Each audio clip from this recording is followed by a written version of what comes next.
Model high স্কুলে ছিল অস্বাভাবিক নীরবতা। শিক্ষার্থীদের উপস্থিতি কমেছে অর্ধেকেরও বেশি। শিশুদের চোখে ভয়, অভিভাবকদের চোখে আতঙ্ক আর ক্ষোভ। যে শিশু ক্লাসে সবসময় প্রথম হতো, বন্ধুদের টিফিন ভাগ করে খাওয়াতো, ছোট ছোট স্বপ্নে বুনত ভবিষ্যৎ, আজ সেই শিশুর গল্প শেষ হয়ে গেছে এক ভয়ঙ্কর নিষ্ঠুরতায়।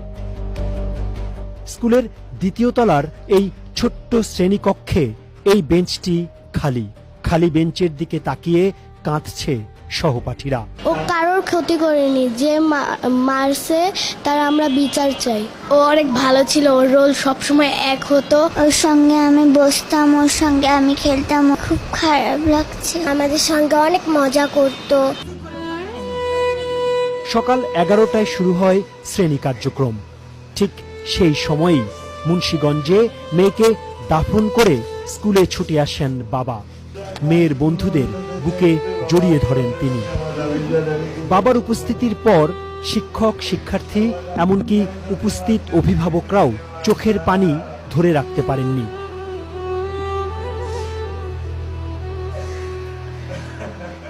অভিভাবকরা বলছেন, যতক্ষণ পর্যন্ত দ্রুত বিচার না হবে ততক্ষণ শান্তি নেই।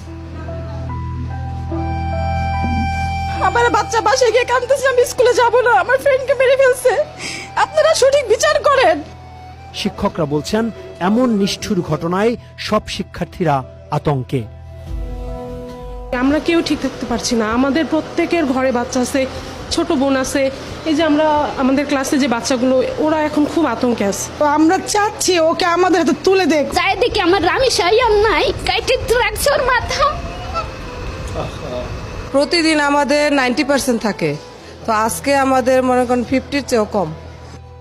অভিযোগ জানিয়ে রামিসার বাবা বলেন, তিনি শুধু একজনের বিচার চান না, এই ঘটনার দায় যারা এড়াতে পারেনি তাদের সবার জবাবদিহি চান তিনি। এখানেই বসতো রামিসা, দ্বিতীয় শ্রেণীর মেধাবী শিক্ষার্থী। আজও তার এই শ্রেণীকক্ষ, বারান্দা এবং স্কুলকে মাতিয়ে রাখার কথা ছিল, কিন্তু সব কিছু তছনছ, লণ্ডভণ্ড আর শেষ হয়ে গেছে। রামিসার এই ঘটনাটি শুধু এই স্কুল কিংবা পল্লবীকে স্তব্ধ করে দেয়নি, স্তব্ধ করে দিয়েছে পুরো বাংলাদেশ। তার সহপাঠীরা বলছেন, তারা আজীবন মনে রাখবে রামিসাকে। ভালো থাকুক রামিসা। পল্লবীর রামিসার বিদ্যালয়ের শ্রেণীকক্ষ থেকে মুস্তফা মল্লিক, চ্যানেল আই।